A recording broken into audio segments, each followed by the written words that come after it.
if you've ever dressed up as a character that has a different skin tone or something like that, you may or may not have had the joy of trying to put makeup on your hands and having that go horribly, horribly wrong. This week I'm going to show you how to make, these are clearly Sally gloves inspired by The Nightmare Before Christmas, but honestly for any character that's got a different skin tone that can work. So you can either choose to make a ultra realistic one where we're going to be putting some nails on, you get a pretty good effect. Or, of course, if you're just interested in a fashion-oriented one, you can ditch the nails and then you can just kind of have really cool gloves. This week, this is what we're making. Here's what we need. Dye. I like Tulip One Step because it's one step. Small paintbrush. Scrap cardboard, a decent amount of it. Pins. A sewing machine with thread. About a yard of at least 90% cotton or rayon with a good stretch factor.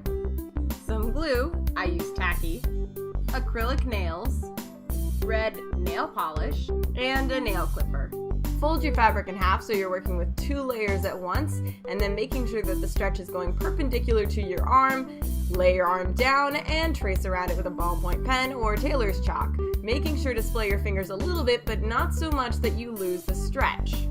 Add 1/8 of an inch to your pattern on one side of each finger. Make sure it's the same side for all 4 fingers. You don't need to add anything to the thumb. Time to pin your 2 layers of fabric together.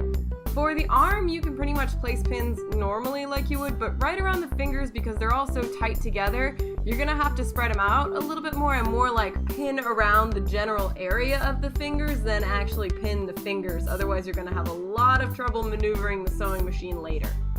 Repeat for the other hand and cut these out. You don't have to worry about being too exact with the cutting. Having plenty of seam allowance is totally fine because you've already marked exactly where you're going to sew with the pen.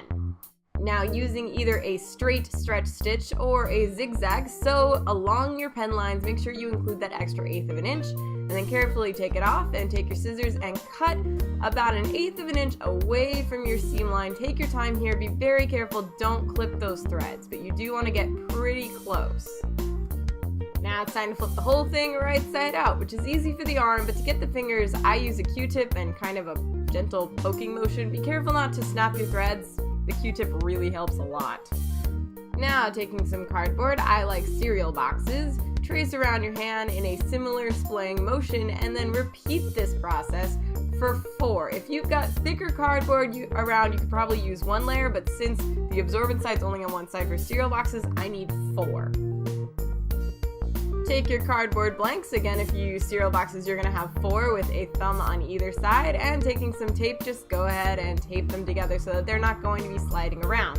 Again, if you've got thicker cardboard, you could probably put 1 blank in each, but I have cereal boxes, so 2 layers it is.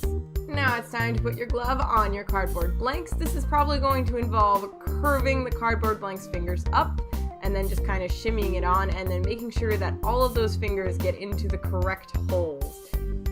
It'll be fidgety, it'll happen. Now it's time to grab your dye. If you've got Tulip One Step like I do, you got a couple of bottles with some mysterious powder that you're then going to fill up with water and shake and shake and shake until the powder is all gone.